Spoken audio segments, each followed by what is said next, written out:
Hi, I have a simple question. How would you respond to crimes that don't have a monetary nature? I know you've alluded to people that have a compulsion to kill, that you would have them pretty much like taken care of, I guess, in an attempt to well, I think you said not to put them in an asylum, but in a facility where they can live the rest of their comfortable lives. What would we do with, I guess, other crimes that don't have a monetary nature? I mean, obviously there's people that kill people in a calculated manner, or people, someone that just wants someone else dead. Let's say like there's a mob boss that just that kills like a family or something. Just for example, he's not psychologically challenged or anything. To put a price on them, I'm not sure if it would be appropriate, but maybe in this circumstance it would be the only thing to be done. You've also mentioned putting someone in prison just to put them in their place. I don't know if that can apply to this, because we're not dealing with a philosophy of, vengeance as or punishment. Punishment is just another version of vengeance with a kind of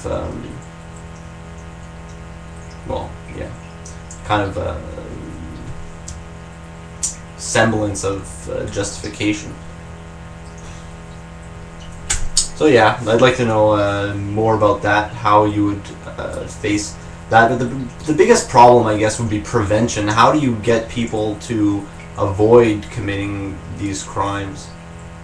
Because right now, really the police force is not about prevention. The thing is that to have, I don't know, the easiest way to think of prevention are all things that only like a totalitarian regime would do, like putting cameras all over the place, and pretty much just like being Big Brother. That's the only way I could see. I mean, you really would. The only other way is like this hippie notion of like getting everyone to understand what world peace is all about and what's so good about being good and all that stuff, which isn't even appealing to talk about. But I mean, like, I don't think it shouldn't be. But people always will want to get their own bigger piece of the cake. Maybe. What was the other thing? I wish YouTube had a pause feature when you're recording. Yeah, about people refuting, people shutting other people down. I don't understand how anyone with any kind of intellectual self-respect could silence another person for ideological reasons.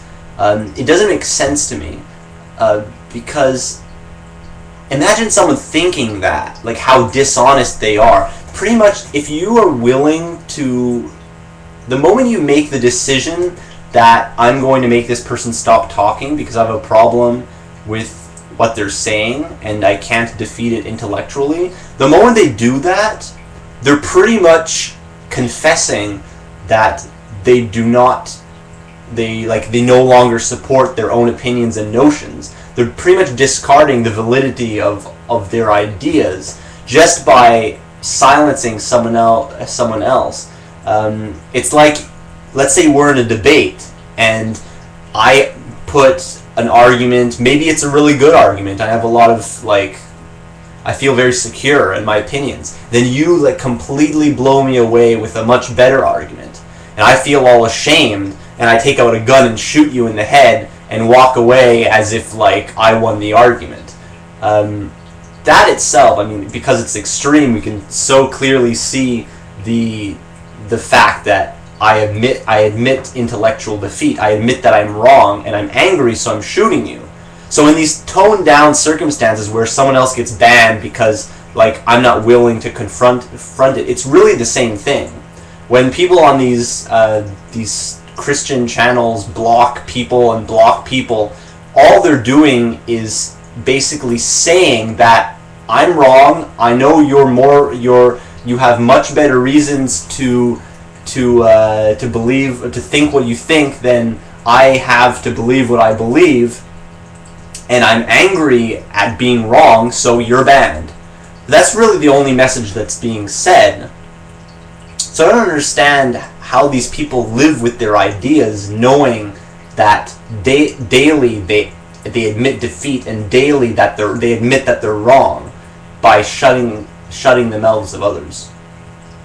I just don't understand that at all. It just doesn't make any sense.